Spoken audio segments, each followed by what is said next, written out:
Welcome to the Crow's Nest. This is Frightening Frauen with Lee of On Lanos. Oh yeah. And you. So if you're not following them there, you should also follow Lee. So we will have this segment where I'm telling a story. Lee has no idea what it is. And you have more information than Lee does because you see the description and the name of who I'm talking about. And I changed up last night who I was going to talk about because a TikTok came through. And I was like, this story sounds interesting. But yes, before we get started, how was your day? I kind of feel like my day's just starting. I woke up early enough that that's not technically true, but you just have those days where, I had therapy, and so I kind of get in like wait mode and, just kind of been waiting for this part to happen. So now the day has started. But my waiting part was good. I had a good waiting period. So good. And Amos got some cuddles. Yep.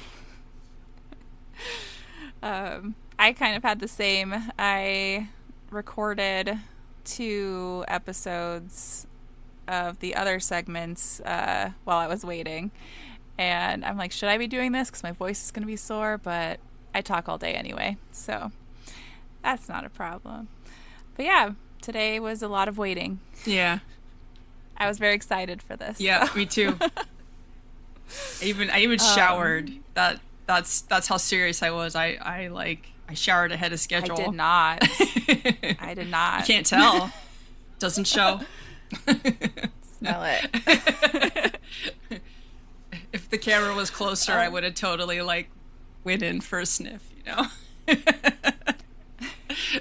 I made mine a little closer this time because it felt a little far away last time. Yeah.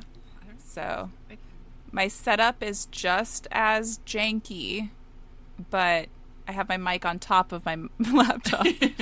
So, and I'll find my camera eventually, but you guys can deal with grainy Tyler for a couple episodes here. You wear the grain very well.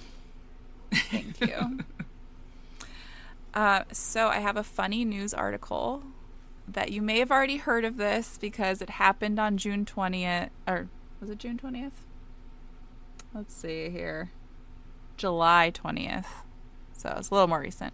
But the news article came out today, and I was just looking up to make myself feel better. Funny news! And this came up. So, according to the Shepherd Express.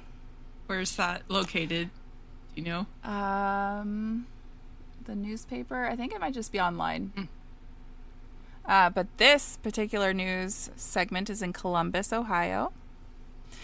So zookeepers at the Columbus Zoo in Ohio were taken aback on July 20th when Sully, an 8-year-old western lowland gorilla, whom they had assumed to be a male, gave birth.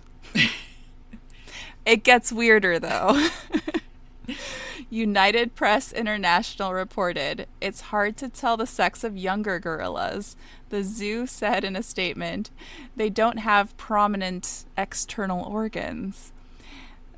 They said Sully had been healthy and not in need of any procedures or medical care that would have clued them in on her gender.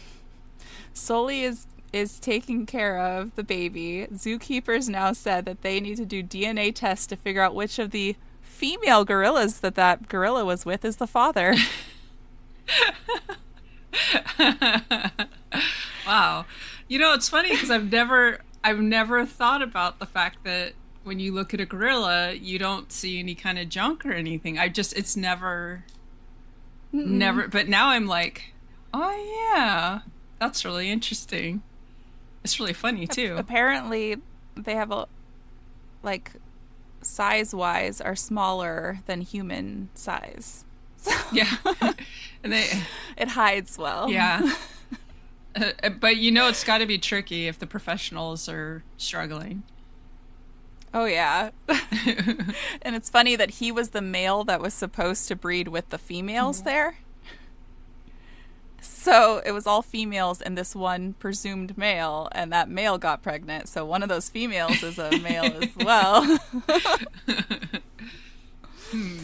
Oh, goodness.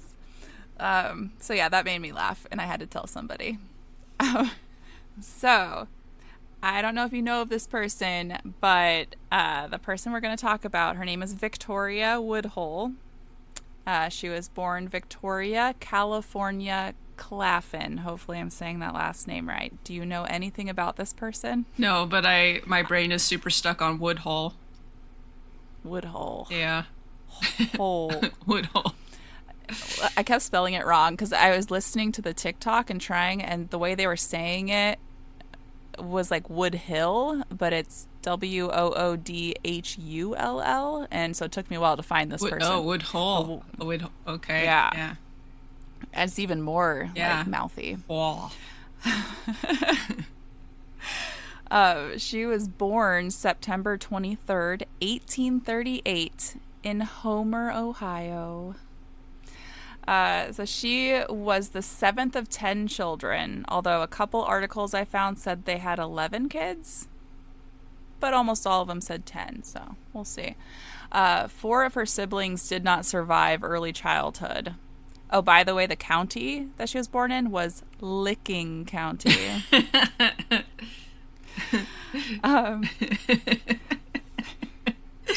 I had to add that in there.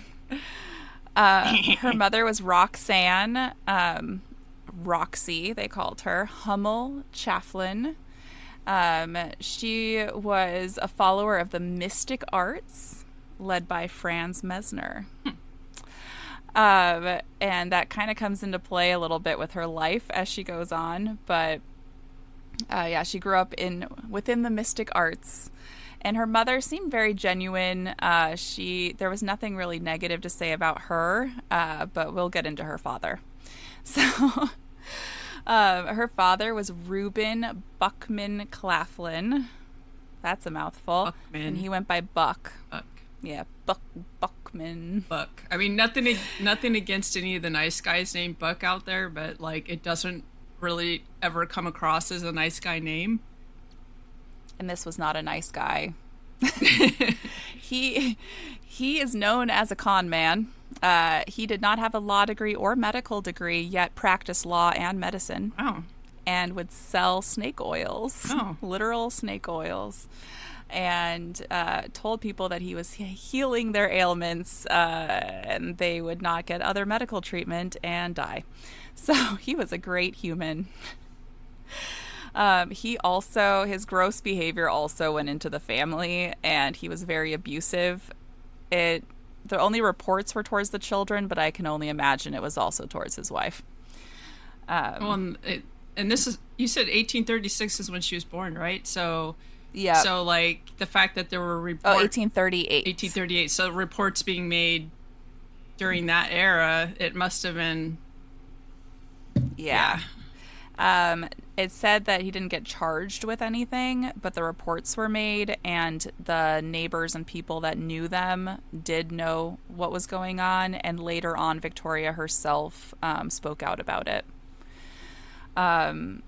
So then later on Victoria also made claims that kind of went towards her father also sexually being abusive, because she was cited saying that her father made her a woman before her time.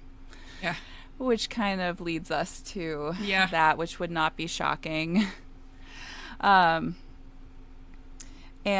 so her father, so she had a sister named Tennessee as well, which was one of her best friends, was her sister Tennessee. And her father ended up putting them in the newspaper and putting out ads that Victoria and Tennessee were mediums, which Victoria really had a lot of like intuition and things like that, but she didn't want to be a medium that for sale by her father. And he was charging people $1 a session. And how much do you think $1 a session would be in today's money from back then? I don't know, like $50 or something. $39.62 in today's dollars. Ah. And which is a pretty decent amount of money for That was for like their common reading, Yeah. like short readings for people. And this was his teenage daughters. Victoria was, I don't know how old Tennessee was, but Victoria at the time was 14 when he started doing this, and she hated it. She hated that her dad got all the money. Her and her sister were making all the money for the family at that time because all he was doing was promoting them making money. Yeah. And they were good at it. The two of them were good at it, so people were coming to them and getting readings done. So Victoria did see how corrupt this was, and she had an opportunity to marry somebody at 15. So a 28-year-old doctor came to take care of one of her siblings, and he actually abducted her, but she willfully went, but abducted her from her family and married her. Mm-hmm. Yay. That's the way you escape Yeah. a horrible family back then. His name was Dr. Canning Woodhull, and she would keep that last name through her life even after they were no longer together. But they got married when she was 15. It was, I believe, 2 months after she turned 15 they got married. And their marriage ended in 1865. So they weren't married, like, they were married 12 years. Just probably seemed like a long time because right after they got married, she realized he was a horrible, abusive alcoholic. Imagine that. And yeah, when you really know a guy. Yeah. And he also, his alcoholism would get in the way of work as a doctor, and he would go long periods of time without working, and she would have to go to work in order to provide income for their family. And this was through her pregnancies, and women weren't really working back then. And so she had to do a lot of odd jobs like medium stuff to be able to support their family. She did give birth to 2 children, Byron and Zulu, which she later renamed Zula. I don't know if it was like an error on the birth certificate when she had her, but she changed her name to Zula. And soon after Zula was born was when they got divorced in 1865. But yeah, that was terrible. So there also was reports that Byron had some mental disabilities, and she blamed her husband's alcoholism on it. But there's reports that he also fell out of a window. So we're not really sure which contributed to this or both, but he had some developmental disabilities. But she did a lot to take care of him. So she wasn't angry at her child, but angry at her husband blaming him drinking when she got pregnant. She speaks out a lot about the fact that her pregnancies were not her choice. And she hated that women were being assaulted by their husbands. And she really saw the negative aspects of marriage and of women in marriage and how little control they had over their own bodies growing up from their fathers and then once married to their husbands. But very soon after she got divorced, she got remarried to her second husband, Colonel James Harvey Blood. I think she should have taken that last name and not kept her previous name. I mean, one of those people, they had, a history of probably like sailors or shipbuilders or something, and then she married the vampire. And he was a cool dude too. Like, this guy was actually a nice guy. So I was very happy to read. There's a lot about him as well, so I dove into him, but I didn't want to tell too much of his story to take away from her. But he was very supportive of her. He allowed her to use his name to open up businesses and to push her own narrative and life, because it wasn't her fault she couldn't have her name on things. Mm-hmm. So he allowed her to use his name to further her career.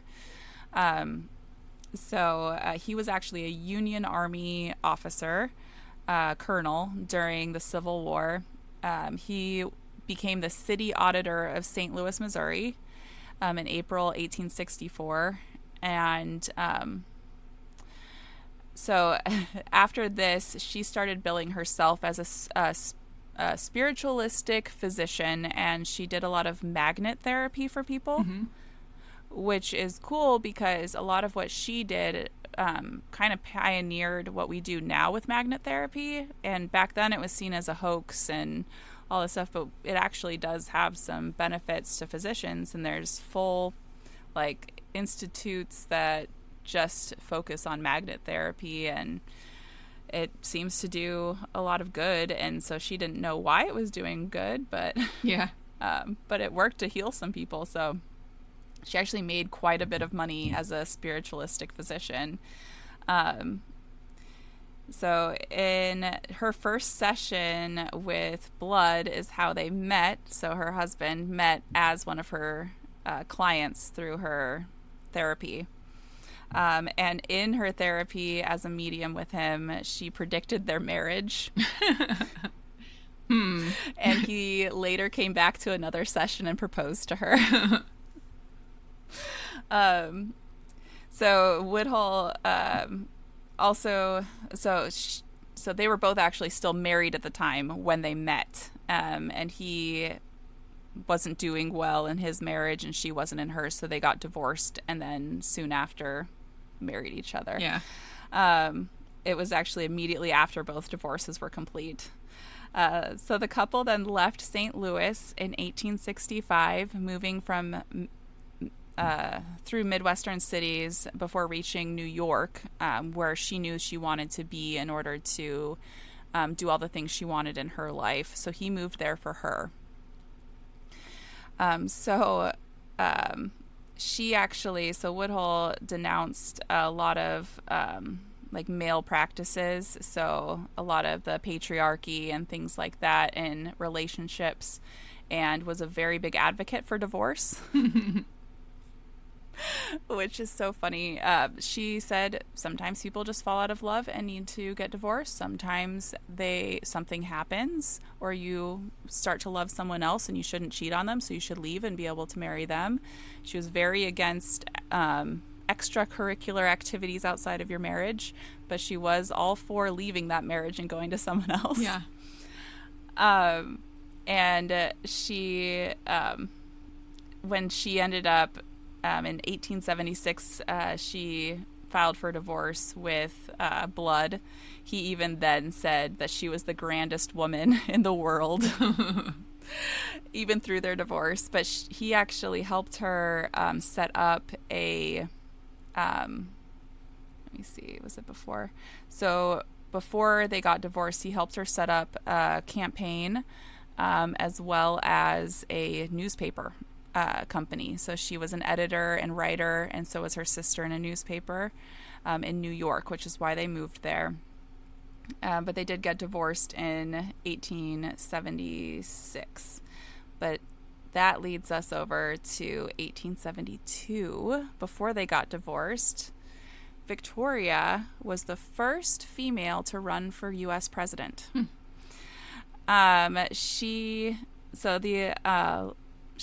So she ran for the Equal Rights Party, and her running mate was Frederick Douglass.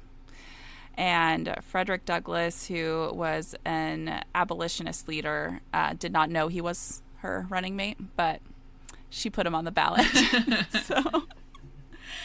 And she technically was 6 months too young to run for president, but she did go throughout the whole election process and everything. And back then, women couldn't even vote, so she knew she probably wasn't going to get it because the men would have to vote for her. And she was very for equal rights, as well as part of the free love movement. So she was very for divorce, women not being abused, women not being raped in marriage, and not having to bear children if they didn't want to. Yeah. And so she knew men weren't going to vote for her and women couldn't vote, but she stayed there through the candidacy and tried to shake things up. Later on, people tried to take her off as the first woman who ran for president because she was too young, technically, but they let her run back then, so she really did run. Yeah. So yeah, her platform is based on, like I said, the free love movement, meaning that people should have the right to marry, divorce, have children, or not have children without government interference. And she was an official candidate. It was not until later in the candidacy that they challenged it. I believe they have reinstated that she was the first woman to run for president, though. Men just wanted to take her off of there. Yeah, it's can't even imagine how many women don't show up in history books because history has been rewritten by men. Exactly. I actually was going through people today for future episodes, and I think I found like 25 women that I want to talk about that were written out of history books. And I'm like, this existed. They were part of this. They were a huge part of it, and men took credit for it. Right. So Plus all the creative women who did stuff under their husbands' names that we may never know that it was actually a woman running things because yeah. exactly. He had almost no touch on that newspaper, yet it's him and her I love that, like, as the owner. like that it sounds like he really respected her as the person that she was. So even when they divorced, like, he still had that, like, respect for her. I think that's really cool, and that stayed through the stories and the information about them, 200 years later, or almost 200 he years. never said a bad word about her. Yeah. He did remarry afterwards. He remarried another woman, and he went on a gold adventure. And he found gold. He struck gold, and then died during that. Oh no. I know.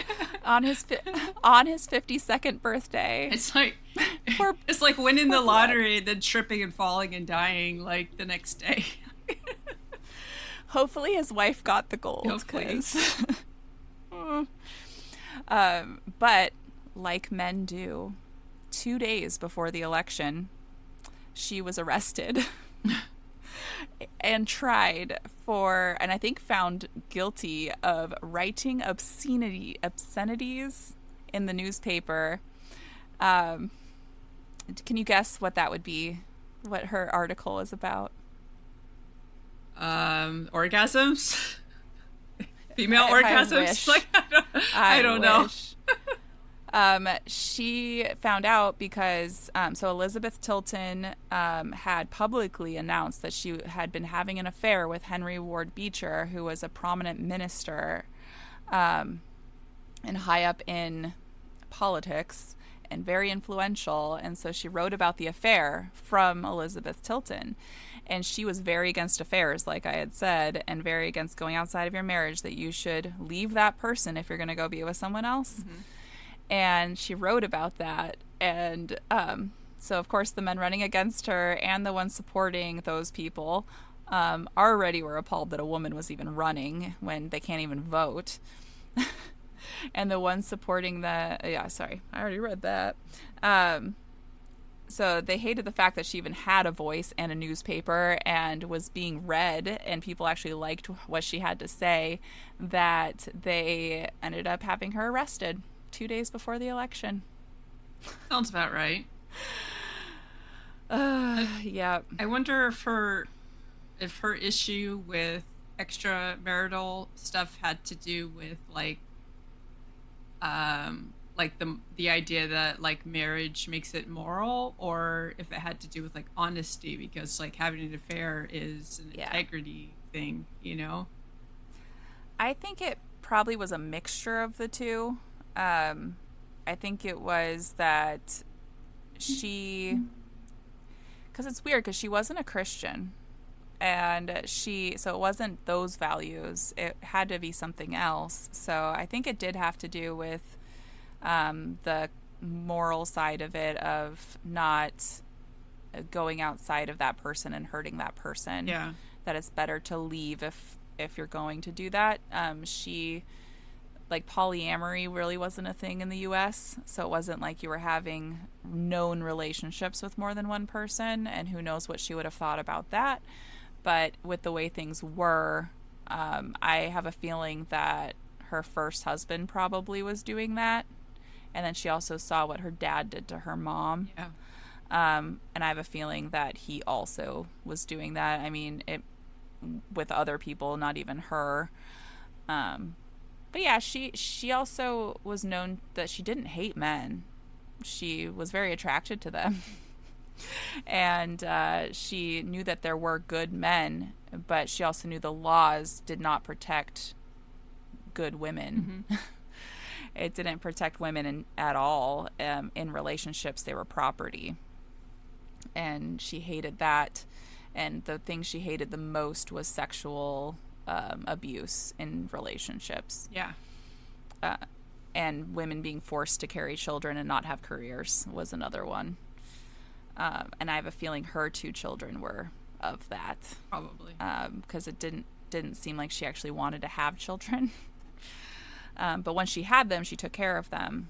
But yeah, she was very prominent in the political parties and the movements and trying to get rights to women, and at least got some views on that, and other women standing up and understanding that some of their body autonomy. And so a lot of people looked up to her, and she was actually very popular among women and men who loved women. Yeah. But she did not win the presidency. She did go on to run again the next election as well, when she was old enough. And I believe she was still the only woman at that point in time to have run for presidency legitimately. So, what is this? Oh yeah, she wanted women. So her biggest thing that she spoke out at events and things like that was, she said, by nature, women, the rights of sexual should own the rights of sexual determination. When the instinct is aroused in her, then and then only should commence follow. Meaning, yeah, that's the only time they should be able to have sex, is when a woman actually wants to. Yeah. When women rises from sexual slavery to sexual freedom into the ownership and control of her sexual organs, the man is obligated to respect this freedom. Then will this instincts become pure and holy. Then will women be raised from the inequity, the morbidness in which she now wallows for existence, and the intensity and glory of her creativity functions be increased 100-fold. I agree. Yeah, I agree as well. Yeah.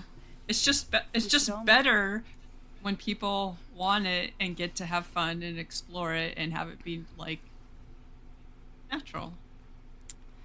And here's another thing that I do respect. So she was pro-life. But she said we cannot abolish abortion until women have the right to decide whether or not they want to be pregnant. She said, as much as I hate that women are killing their babies post-birth, because some of them couldn't have access, they were stuck in their homes, and so they didn't want the babies, and they would kill them post-birth, as well as women just not taking care of them because of, depression that happens anyway, even if it was a wanted pregnancy. Yeah. And we didn't have care for that. But then also abortions, which were hard to get and were very dangerous. She said no woman would choose to get pregnant to have an abortion. Right. She said this is not a woman problem, this is a man problem, and men are getting these women pregnant that do not want babies. Yeah. And I'm like, that's how pro-life should be. You should be like, okay, I see the issues though. I see why this is a problem, and let's fight the actual problem. Right. As much as I'm pro-choice, I respect her view as a pro-life person. Yeah.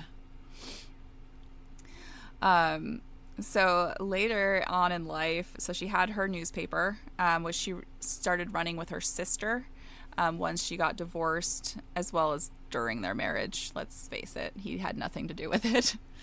But she started writing about free love and women empowerment, and as well as speeches that she ended up doing out in public at colleges and anywhere that would have her. Yeah. She also ended up starting her own practice in pseudo medicine as a alternative medical practitioner, using the magnetic fields, and she started a lot of electromagnetic therapies for people, which again back then they saw as like being a witch. And I'm glad that this was after the 1600s, or else she would have been burned at the stake. Right. But there were a lot of people who were very into all of this just because it was helping.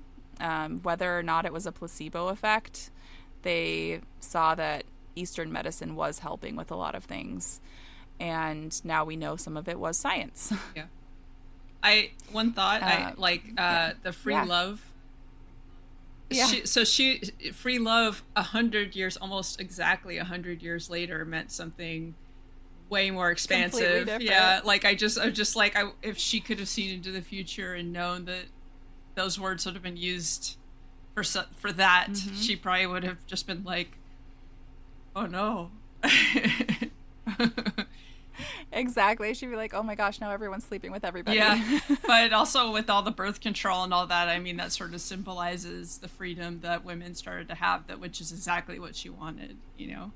Yeah. Yeah. And I think she may have seen it differently if people were allowed, if she knew any other type of relationship other than marriage. Because back then that was the only type of relationship there was. There was courting and marriage. Yeah. So there really was no other reason to date besides my family wants me to marry this person, or I want to marry this person. Yep. So I think she may have seen things differently if she was exposed to other types of, like with everything else in her life, I think she would have been for the 60s. Yeah. I mean, with the social pressures, like you couldn't have a boyfriend, you couldn't not be married. I mean, you would be like denied access to housing and buying groceries and just been completely ostracized. So, yeah.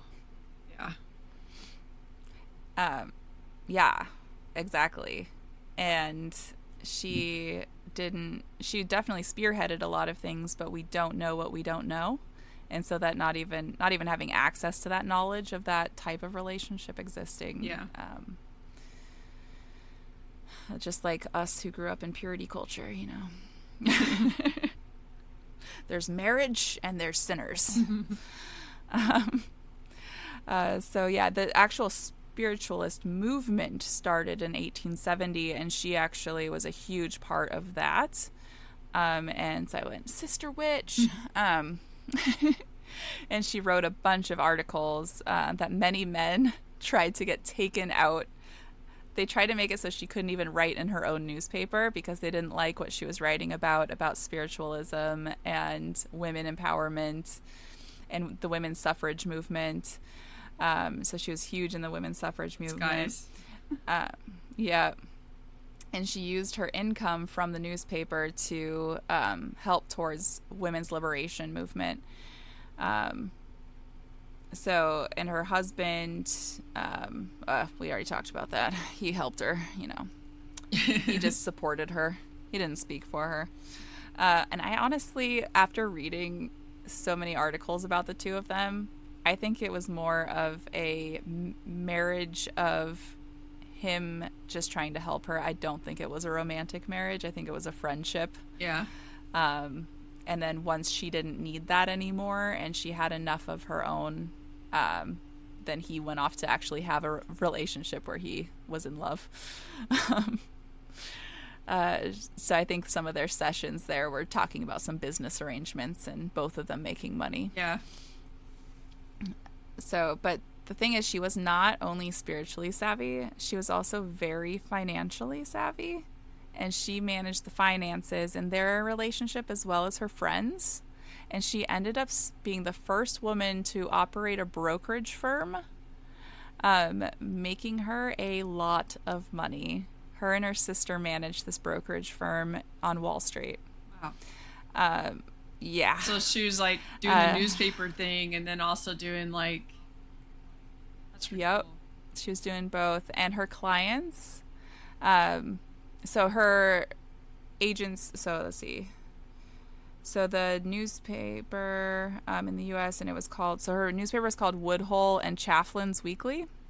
So they did put her last name first, but the business name was in her ex-husband's name. But yeah, she actually started working with the Vanderbilts, and she made them millions of dollars, like on money that she was in today's money, but on the money that they were making hundreds of dollars on. She said, let me help you, like your people are ridiculously stupid. And she took their money and made them millions. And Wow. so she actually made them kind of what they are today with their money in New York. Then in October 1876, Woodhull divorced her second husband, Colonel Blood, and Such a cool name. I know. And then after Cornelius Vanderbilt's death in 1877, William Henry Vanderbilt paid Woodhull and her sister, her sister, $1,000, which is equivalent to about $27,000 today, to leave the country because he was worried they might testify in hearings on the distribution of the elder Vanderbilt's estate. Huh.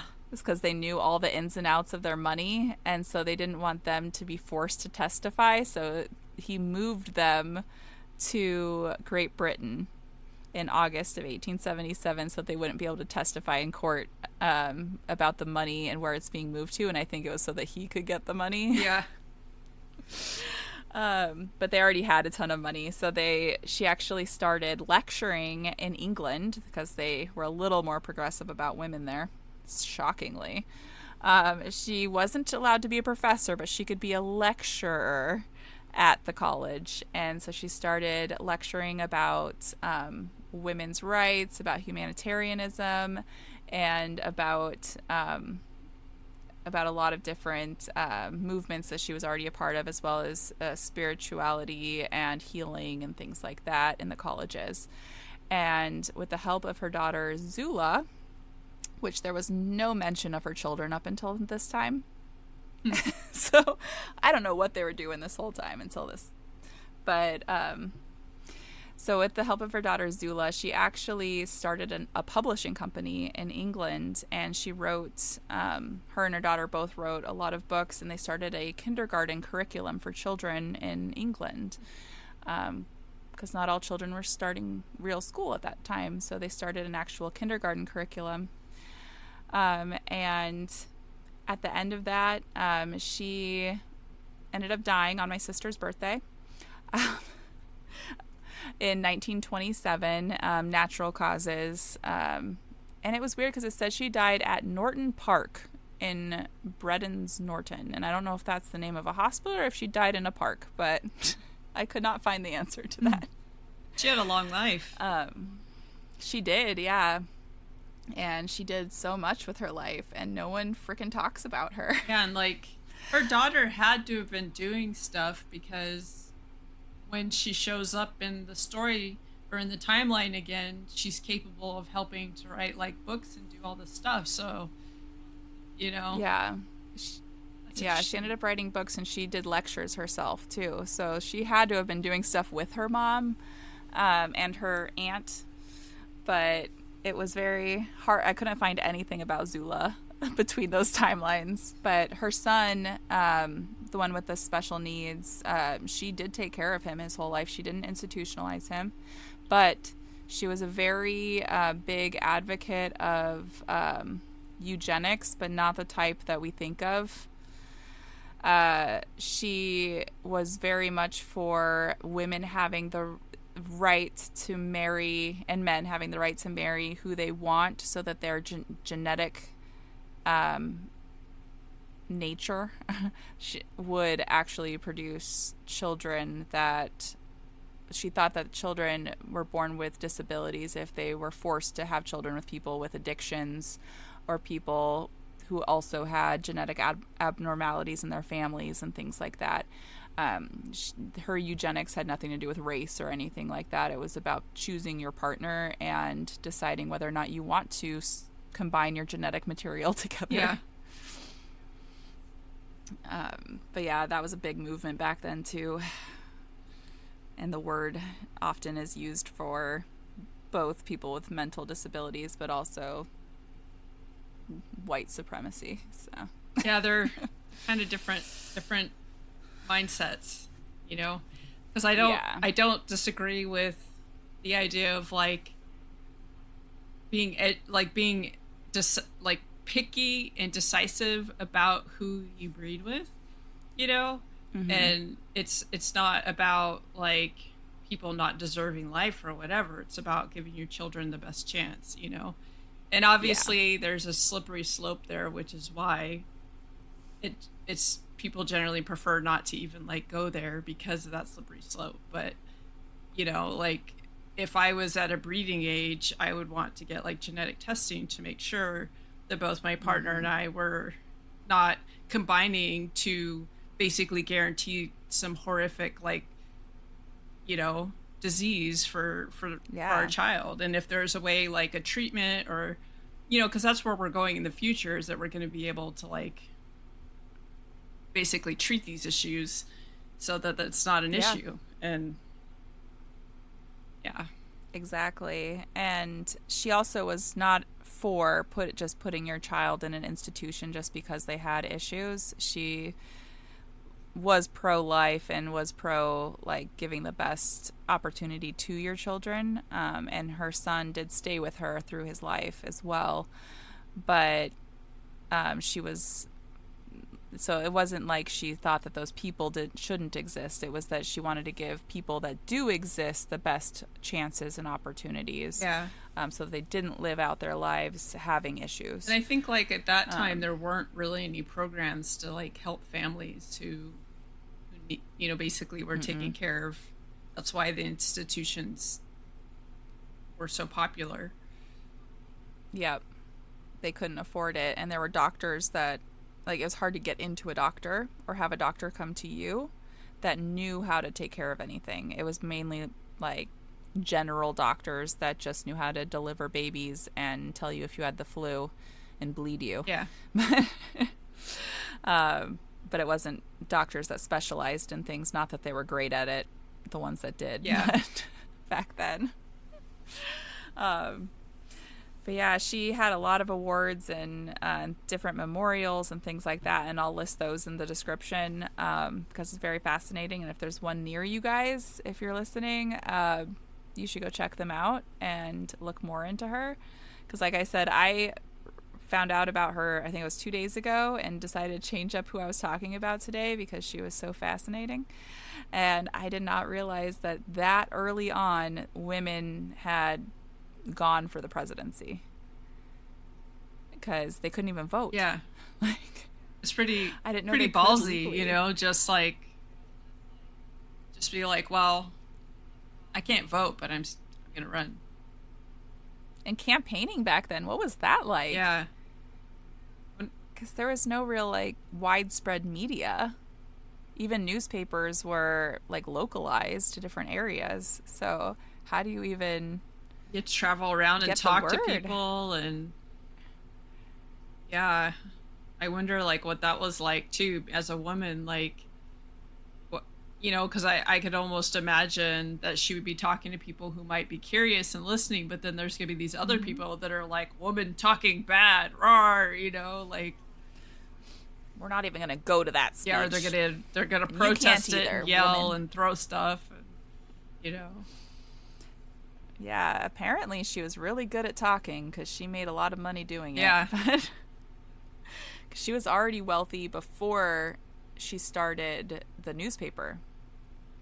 And she was wealthy from doing her like healing stuff and working as uh whatever Yeah. medium, I think is Well, what it well, I was. was thinking like that Uh, history of growing up in an abusive environment and then doing like the medium work at such a young age. She must have been really good at reading people. oh yeah, and her mom was as well. So I'm sure she watched her mom because her mom was a medium, and I'm sure she watched her mom and what her mom did, and really she could have been like an amazing private investigator, probably, Yeah. like the show Psych. Right?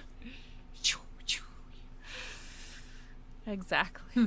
I think I read people pretty well, but I'm definitely not at that level. Yeah. Oh, but yeah, she was fascinating. The next one will probably be shorter that we do, just because there was less information. I might try to find a little more, but yeah, she's fascinating too, and was going to be my first one, but She got bumped. she got bumped. She's very amazing. I don't want the person's child who is prominent to be mad at me for saying that. Well, she got bumped not because of her. She got bumped because of dopamine. That dopamine just made you go woo.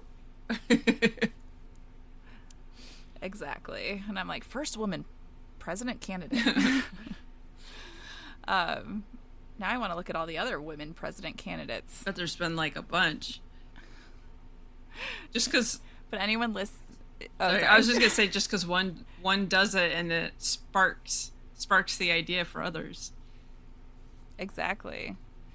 And anyone listening, if you have anyone that you want us to talk about or don't think have enough words out there about them and were taken out of history books or never put in, we will talk about them. And if you have anyone in your own life you think is amazing, write us about that, and we may talk about them too, or have them on the show to talk about themselves. So, yeah.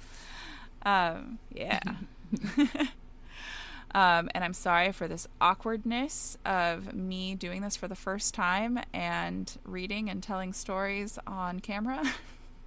I covered my face so I couldn't see myself. Yeah, that's why I left it small on my side, so I can't really I'm like, so if the view is not actually good or the angle's not good, I'll never know. We won't know. So yes, if you guys want to hear about anything, feel free to talk. If you have notes on anything that we could do differently or that you'd like to see differently, feel free to leave those in the comments as well. And I look forward to us getting better and better and less awkward or different awkward. Yeah, I'm forever awkward, so it'll be like a more specialized awkward, like. But I'm loving learning about people, and I have a list of I put them in sections so that I do different types of stories. But I'm doing people who are evil, women who are evil, women who are like pioneers of things, women with just weird stories.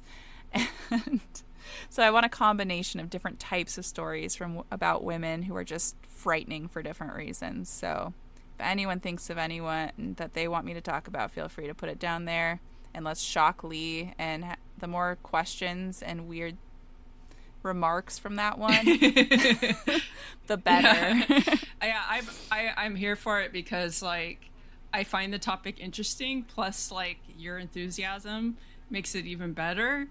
But I literally do not have whatever it takes to it doesn't hook me to do my own research, right? So I want to learn about it from you because you make it yeah.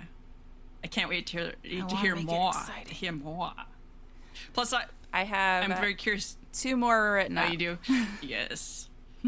I'm also curious to see if anybody writes in to offer any suggestions, because there's got to be people that maybe you wouldn't be able to find as easily into Google, but people have heard about locally or whatever, Mm-hmm. That's why I want people to write in, because I want to be able to read those stories that are nowhere, and I want to put them somewhere for you, and us be able to talk about them and just give them the notoriety they deserve, whether it's good or bad. Yeah. Yeah. Do you have someone in your history of your family with a weird story or an evil story? Did they rob banks and get away with it, and now you have weird things in your attic? Man, I wish I had something like that in my family. I know. I mean, I do, but they're already known about. They're already in the history books. Both ways, though, because I'm related to the McLowrys from Tombstone. Okay. The bad guys. Yeah. The bad guys. it's told both ways. Both people were bad. I will tell you, no one was good in that scenario. It's always about greed, okay? And power. Yeah. But yeah, so we will fine tune things. We'll always be awkward, but we'll be whatever kind of awkward we feel like that day. Yep. It's gonna vary. It's gonna be the rainbow of awkward. We both have our own Patreons, and I believe we're both going to post this segment on our Patreons, right? Yeah. Okay. So it'll be on both of them, and we will probably post early on Patreon for this, as long as I can get it edited. Eventually it'll be early, but we'll see how quickly I can edit this one. And yeah, we will see you on the flip side